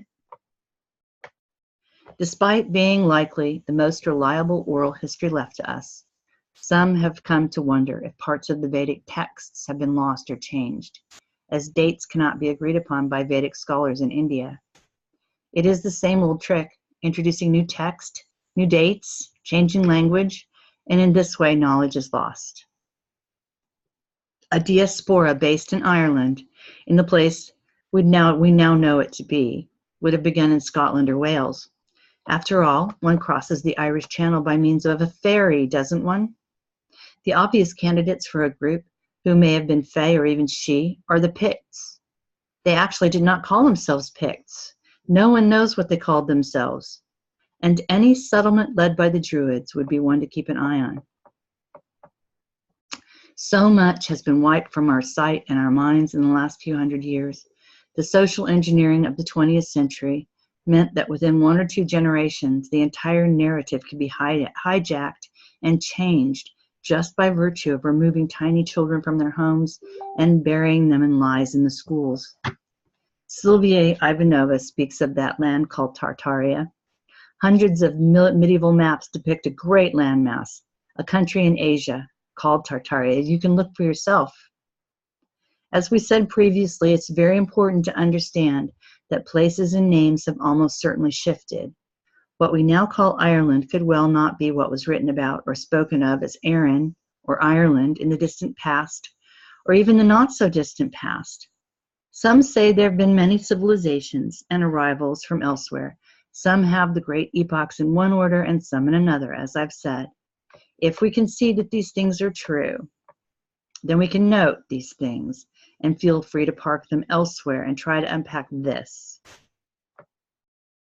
It may be that while we are unpacking this, some of the terms or supposed timeline, which can never be nailed down for sure, may feel a bit unsatisfactory, but I promise that we should soldier on. My experience with this is that it does unpack itself, and it has so very many layers that it can seem endless. The fact is, the land of Tartaria, which was one of not the biggest country of modern times, is not even mentioned in the textbooks. This is a really solid example of how impossible it is for us to think clearly about anything spatial in our realm anymore. This country lay north of India and Tibet, and it lay on the maps as late as 1766. As the controlled demolition of freedom and knowledge was advancing rapidly, knowledge of Tartaria disappeared. Inhabitants of this phenomenally large land were made to abandon values and customs handed down by their ancestors culturally. At the same time, insurgent monarchies were installed all over Europe. I can recommend the work of Anatoly Fomenko regarding the false chronology and the so-called monarchies and kingdoms, many of which were created, put into place, and supported by the Vatican. We know this as the Reformation, but we don't understand it as it really was. The weapons of Reformation were in fact the Reformation and plus the Inquisition. This is how the false history was forced down our throats. Propaganda pamphlets at the time depicted Tartars as bloodthirsty cannibals. Once the parasites had buried the reputation of the Tartars, they started a new country in the westernmost part of Tartaria and called it the Russian Empire. The Tartarian kings had been in the line of the Hyperborean heritage. The invading monarchy was called Romanov, and they embarked on the utter destruction of the Hyperborean legacy. We have been tricked into believing we are in a reality that is completely false. Leaving that for a while, let's look at India, a country which still lays supposedly right before our eyes, with claims being made that all is as it has always been there. Many of us think that despite being conquered and practically brought to its knees, the culture of India remains the closest live example of the original culture. The oral tradition of the Vedas is powerful. However, before we go on, consider this quote from Lord Macaulay's address to British Parliament in February of 1832. "I have traveled across the length and breadth of India, and I have not seen one person who is a beggar, who is a thief. Such wealth I have seen in this country, such high moral values, such people of high caliber, that I do not think we could ever conquer this country unless we break the very backbone of this nation, which is her spiritual and cultural heritage, and therefore I propose that we replace her old and ancient education system, her culture. For if Indians think that all that is English is good and greater than their own, they will lose their self-esteem, their native culture, and they will become what we want them, a truly dominated nation." This goal was accomplished through crimes against humanity, and to date the parties responsible for this have not been held accountable. In fact, these days are thought of fondly, wistfully in the UK as days of past glory. After near genocide, the British tried to destroy any historic records, but could not do much because the histories are oral there. Hence, they invented a written history, one of their own devising. The gesture is always, "We found people who don't know who they were until we arrived and told them who they were." The same description can be found regarding South American cultures as the colonials arrived to destroy in the last few centuries. These stories remind me of the description of the Fomorans: one eye to convert, one arm to grasp, one leg to trample. Egyptian oral histories speak of the advanced global civilization to which they all belonged. Why are we assuming that there were very uneducated, untrained people who were taught higher skills by an advanced civilization? I don't assume that at all. What I assume is that there was a global, highly advanced civilization, each part skilled according to their own environment, until just a few hundred years ago. We do know that raiders came from elsewhere and took advantage of those here, probably just post-disaster, to farm us for their own purposes. You know, even a highly advanced civilization could be taken advantage of by an entity bringing a method utterly foreign to them for such. Just like the culture and civilization of Tartaria, we can look at India and be awestruck. The caves of Ellora are a good place to start. Here's a question. Did the Indians, as we know them today, build these ancient caves? No, of course not. Clairvoyants say there are many places of power which have been hidden from those who cannot responsibly interact with them. Are they hidden from us because we've been drowning in amnesia and social engineering? Or are they hidden from the human business associates of the vacating Dracos? History's always being rewritten. In recent years, the government of India and several state governments have decided to revise the history books, particularly relative to the ancient period, bringing up recent data that calls into question the Aryan invasion and the many theories that have arisen from it. Over the past few decades, numerous archaeological finds have been made throughout India, considerably widening the civilization of the region, in North India for sure, and uncovering its continuity through time, thus rendering the Aryan invasion idea obsolete. It is often the case, no matter where you dig, that the older the temple or structure, the more advanced the technology. In fact, there is evidence that up until a few hundred years ago, there were people who could just manifest things with their thoughts. There is another culture whose origins appear to be solely bound up with India, also reliant on a 100% oral tradition, which is kept secret from the world at large and very, very identified with the blacksmithing trade that bears examination here. It is the Rom, or Romani people. They were kicked out of India for blacksmithing, which is in many circles seen as magic, as sorcery. Here we're right up against iron again. Music has been one of the prime contributions of the Rom. They sing about an ancient homeland that they yearn for but cannot remember. Such a truly human thing that is. The music of flamenco, by the way, is an offshoot of their folk music. Based on the etymology of their language, their diaspora could have looked like this. Supposedly, the language base is Sanskrit, hence of Indian origin.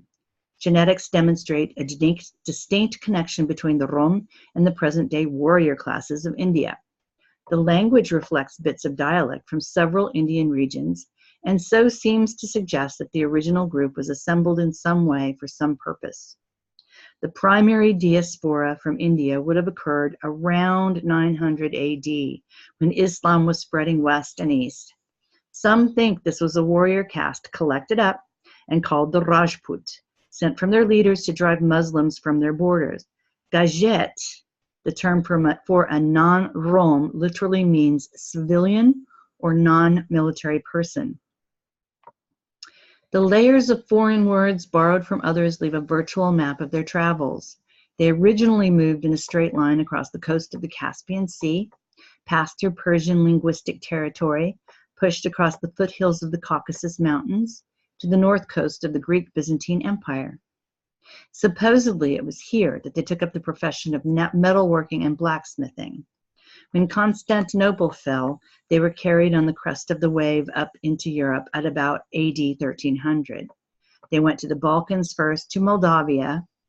These areas were backward in the skills that the Rom possessed, especially metalworking skills. They became so essential to the economy that laws were passed making the Rom property. Some escaped and continued west. Their arrival sent shockwaves through Central Europe as they were dark-skinned and spoke a language no one had heard before. But by pretending to be Christian pilgrims, they survived. Suddenly, groups of Rom began to arrive in Europe, not only with titles, but with imperial letters giving them safe conduct. It was at this time that stories started to circulate that some of the Rom had practiced paganism in Egypt, and so these had been sentenced to roam the world in penance. This smacks of the church rewriting history, in my view. Rome oral tradition maintains that they are the ones who brought knowledge of how to manufacture muskets and cannon. By the middle of the 16th century, about the time history was being rewritten by the Jesuits, Europe had turned on these people. Laws were passed to keep them out of cities and towns and even away from the wells and pumps. They turned to stealing to survive as they could own no land. Modern scholars of Rome history will say that the Romani have an excellent education system based on oral tradition and not on the written word. They need only to be able to sign their name and know how to read a road sign, so to speak. But they teach their children to think on their feet. Children and the institution of the family have always been of paramount importance. Rome children were bounty hunted for some time at 45 cents a child, which may explain why they then turned around and stole local children, assuming they did that. Here we have that fairies stealing the babies bit. The gypsies, as they are known now, travel. At least many of them do. And so do the Aborigines of Australia. This makes me think again of dreamlines, songlines, and ley lines. They say that the Aborigines of Australia are still in dream time and so will not survive. I imagine that will not be the case with the gypsies. And just as a sidebar, by the way, the word artifact was originally an anatomical term meaning artificial conditions caused by an operation. It began being used in archaeology around 1875. When it comes to evidence of the Fae, perhaps the most compelling and potentially the driest is the etymology. This was brought to my attention by an engineer living in Germany, who's in his late 80s by now. His name is Erhard Landmann. He has a mind like John Nash, you know, the scientist from A Beautiful Mind. He saw patterns everywhere. And in the end, he realized we were talking about something that was present all over the planet in every culture. The evidence can be PHE, FE, FEY, FAE, FAY, and even PHAY, although I've only seen that once. The thing about Landmann's work, though, is that the etymological evidence, say of a place name, was often combined with evidence of a feminine apparition or figure in the same spot. The Fae were and are most definitely a matriarchal feminine being or gesture or entity. Landmann was looking for an entity to blame for the disappearance of people everywhere. His overall theories were fueled when he discovered the evidence of the Fae, and he determined that all the so-called extraterrestrial abductions, that is, the unexplained disappearances and reappearances, were conducted by his version of the Fae. This is not a theory I subscribe to. In a nutshell, he believed that the Fae came from a planet called Vecta in the constellation Ursa Major, as we've already discussed. You can still watch him on YouTube if you speak German, but I will warn you, his lectures are those of an engineer, dry as paste. Still, it's a brilliant resource as long as you have a clearly determined for yourself what you think space actually is. I think that's crucial, and you'll see why as we go along. At any rate, he suspected that the Fae were responsible for all the alien abductions we hear about, and that kept his interest in the research quite high. Some people have picked up on the Fae just for that reason. It bolsters their idea of creating a sensation from alien abduction, and suddenly everyone is talking about the Fae. They have no proof, mind you, so that's going nowhere. Just because there's a saying, away with the fairies, does not mean the Fae are responsible for reports of abductions. In fact, it's the military who's responsible for almost all of those things. However, Landman did some fantastic work on the etymology and the images of women that are associated. Because of the marriage of these two things, it can be extraordinarily difficult to separate the language from the land and its spirit. The true meanings of holidays are a case in point. Therefore, I present Landman's work as a piece. Inevitably, the words and the road maps of the words lead us into the goddess culture. The goddess culture lacks a fair amount of specific flavor unless we met and contemplated what I consider to be the most important bardic tale, the Battle of Moytura, which we have considered at length. Then we're in the so-called mythology, and we are deeply into magic, because the bards were on a level with the druids for a very, very long time. And so the story itself can be a bit elusive. It can be very difficult to unpack a thing that is so tightly woven together, like the entirety of the AI trance. There are lots of things I'm still unpacking, which is why I will undoubtedly have to put one of these out every year.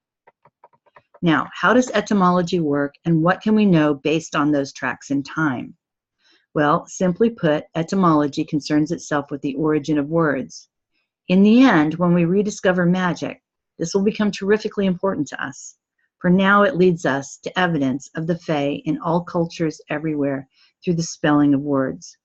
The letters that create spells we call words, and the incidence of words containing some form of the name Fae mean that the Fae are being mentioned all the time worldwide.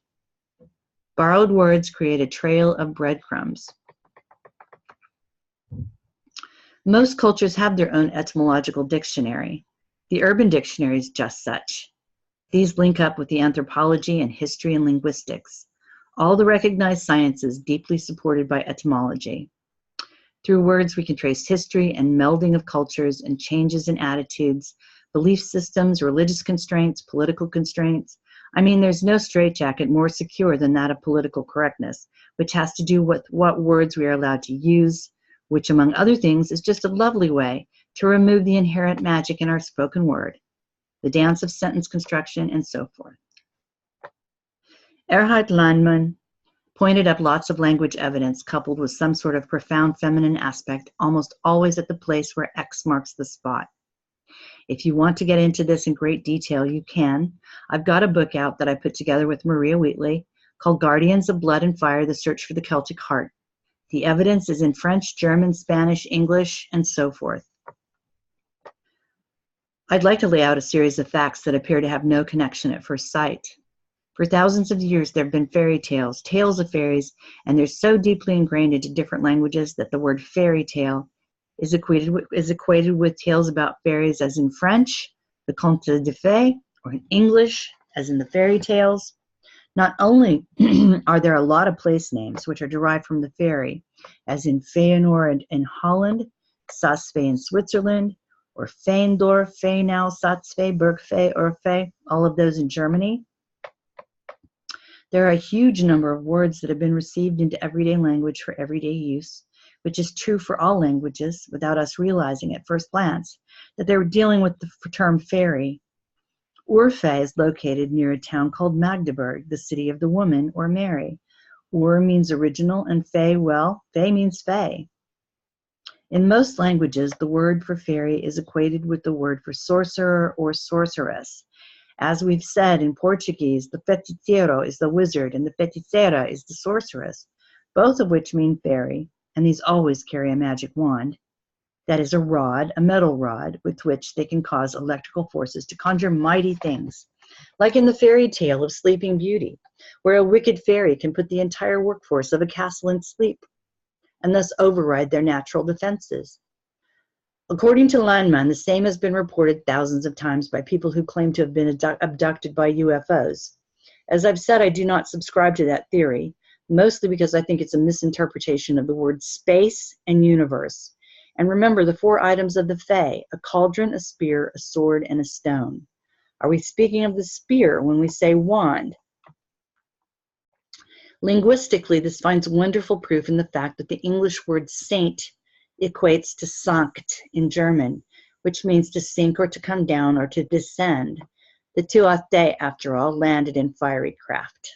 Thus the word sancta, to sink or descend there, became later, after the confusion of tongues, converted to holy in its allegedly Latin version. So the phrase all sancta, which originally meant the fairies from space came down from the planet Fae, all sanctus, was rendered into the alleged Latin term Feast of All Saints. The phrase Cepheus comes from the planet Fae, today also equated with, designates a star constellation or the alleged Greek god of sleep, Orpheus, from the planet Fae in the Ural, or the name of the old city. Ephesus, the god of darted to the planet Fae, do offer such references to us. But could not interpretation like comes from the planet Fae means simply comes from the Fae? The Ur and All, which could be the morphogenic field or the original creation story, which stated that the Fae come from the next universe and were the first after Source, or indeed. Now, let us briefly turn to the phrase Fae, F-E-E, by using linguistic analysis, but limit ourselves to German, English, and French in this endeavor. Whoever could protect themselves from the wand of the fairies was gefeit, or invulnerable. The word feign thus means to be protected from the Fae. The English feign, F-E-I-G-N, denotes deceptive, hypocritical in what the dark fairies effected with their wands.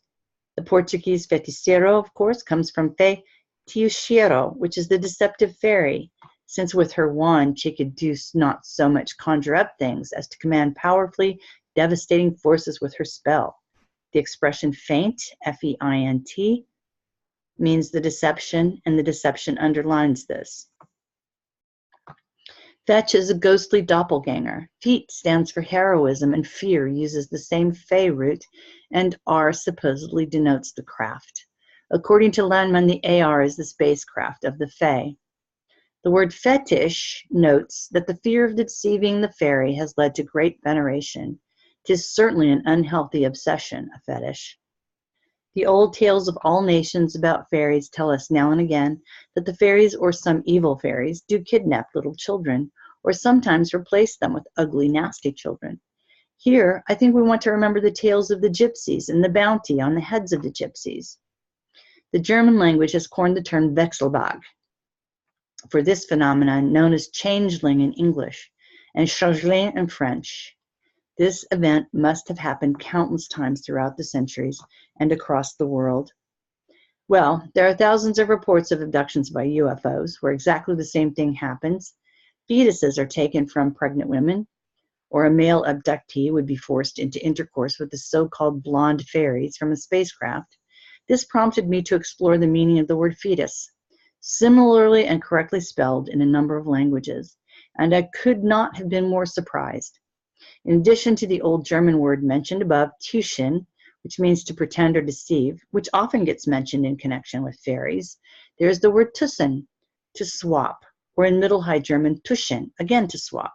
A fetus, therefore, alludes to an exchange, possibly the interchanging of unborn children by fairies.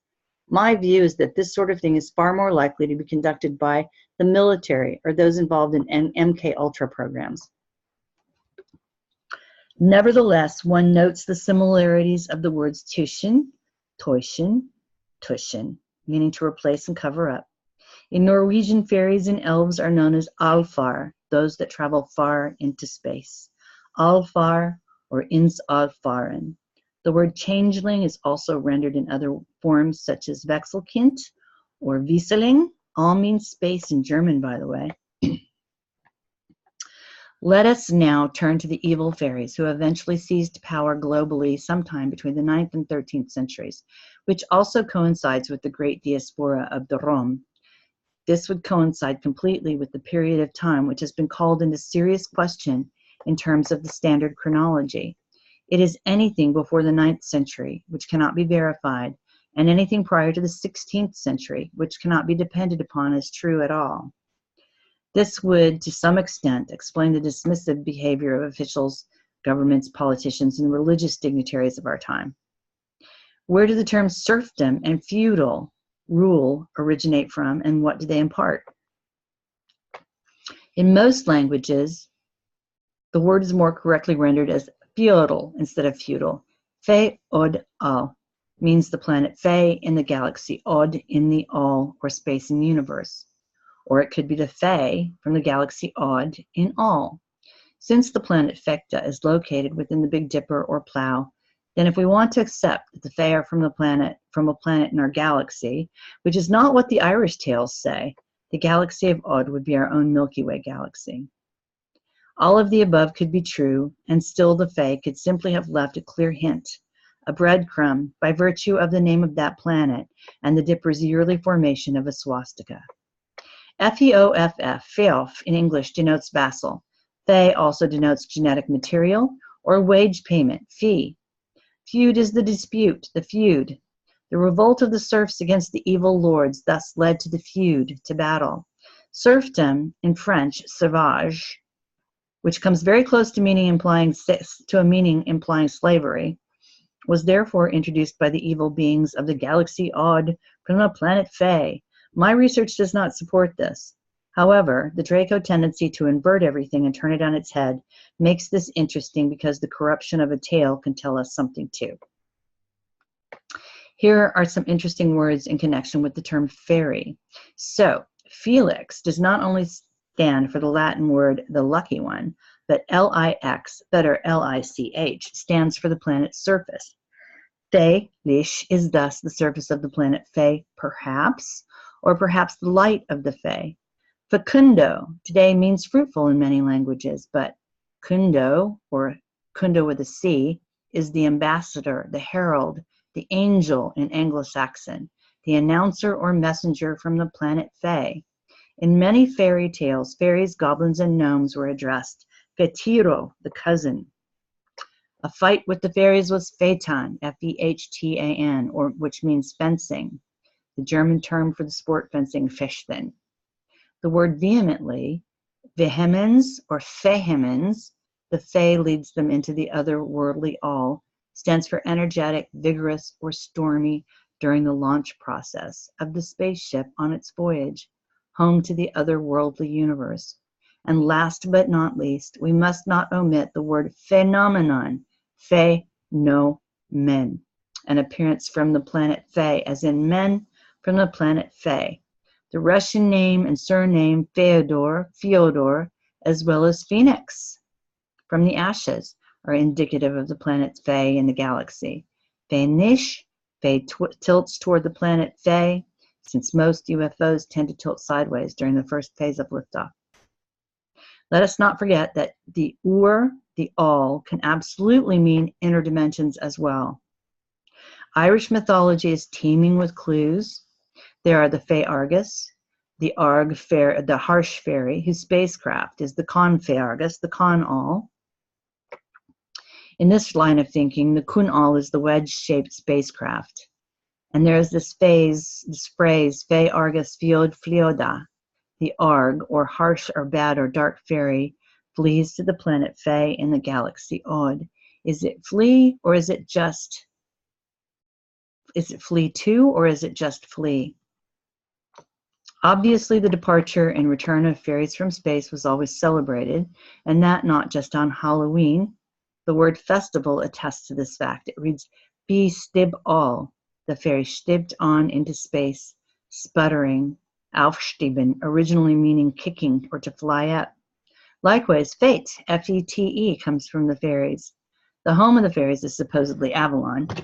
It's the owl, AU, or the watery plains in the space above. Spacecraft are called vet or phet, P-H-E-T, or vehiculum in ancient texts. In the Oralinda book, it's reported that women, in Frisian femna, in English femme, young woman, in French femme, ruled the state. In this capacity, they came to be known as Burgmagden, maids of the castle. City names such as Magdeburg or Magdala, near Weimar in Germany, testify to the Magdala fairy-fae connection. Magdala means the handmaid of the all, or the universe. The Bible carries many mentions of Magdalena, the maid beyond in space, and religious scholars found that this does not necessarily denote the woman who was placed as an acquaintance of Jesus in the drama of the New Testament.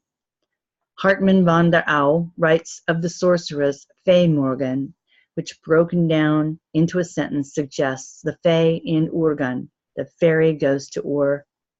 In Spain, Portugal, and along the French Atlantic coast, they have the story of the White Ladies, Dames Blanches, Damas Blancas. For centuries, more precisely, since the takeover of power by the Catholic Church, these apparitions have been interpreted as the appearance of Mother Mary in order to control these unusual events. In French mythology, Dames Blanches means literally white women. Fay in Ur, F-E-I-I-N-U-R, Fay in Ur, means simply Fay in the morphogenic field, perhaps, not outer space. Ur meaning the field, and all meaning the universe or space, but not necessarily outer space. I would like to say here and now that I'm now sure this idea that the Fae were physically from Fecta is not true in the material sense. I do believe that this is simply another post-it note, a marker that the Fae left, that they were here, that they existed. The connection with Fecta and its place in the Big Dipper and trail that leads to the swastika in the sky, this is a giant trail marker, a greeting, if you will, from the Fae. Last but not least, we must talk about the word Fae itself, F followed by A-E together, which was a letter until recently, and was called ash. The world tree, that is to say Yggdrasil, was an ash. Our F is the sound of fire, fire being the element of Genesis. This letter, the combined AE or ash, has not been gone from our daily lives for very long. It's always important to bear in mind that the letters are the ingredients of our spellcasting. Letters spell words, after all.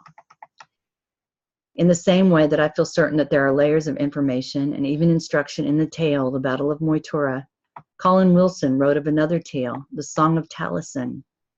What had once seemed nonsense to Wilson and all other medieval scholars, suddenly, in a moment of clarity, clearly became a series of riddles set forth by the author. In the end, Wilson concluded that the answer to these riddles were the letter names of the ancient Druidic alphabet. What was now called the Battle of the Trees proved to be a way, perhaps, of describing struggle between priesthoods in Celtic Britain for control of the national learning. Because the word Fae means ash, this cannot be but crucial to the tale in some way. However, we must always note that even the top of the layer of discovery under the immediate face value meeting with something like this leads deeper and deeper as we unpack it.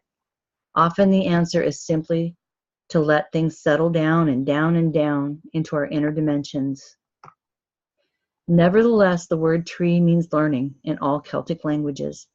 The Fae of the Druids, all deeply associated with trees, and therefore learning. These are master teachers and also masters at protecting their form of learning from those who would take it and destroy it.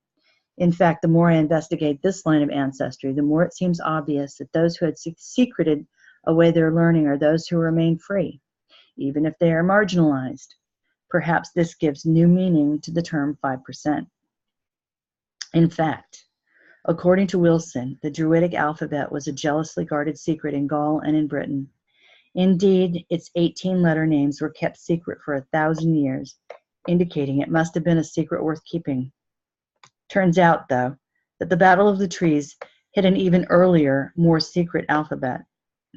This alphabet was attached to wild trees, including the alder, and was a sacred calendar as well, the tree consonants standing for the months in which they were characteristic, and the vowels standing for the stations of the sun. It is a calendar that can be proved by virtue of the festal uses of trees from Palestine to Ireland and associated with the worship of the triple goddess. Trees and fae are inextricably woven together, and even more sacred and esoteric than an oral language would be a secret language of the trees, an education system equal to none. We know that a forest has a mother tree, communicating with trees hundreds of miles away. A language indeed. Fae, the ash, the Norns, the goddesses Brigid, Boann, and Eriu, the Morgu, the high druid, the cry of the deer, song, music, and the power of creation. This is who we are as descendants of the Fae. Were we to really remember this, it would be difficult to get us to kowtow to a petroleum engine or a vaccine or a fast food hamburger, all weapons of artificial intelligence. We would be free in an instant, as would our Earth.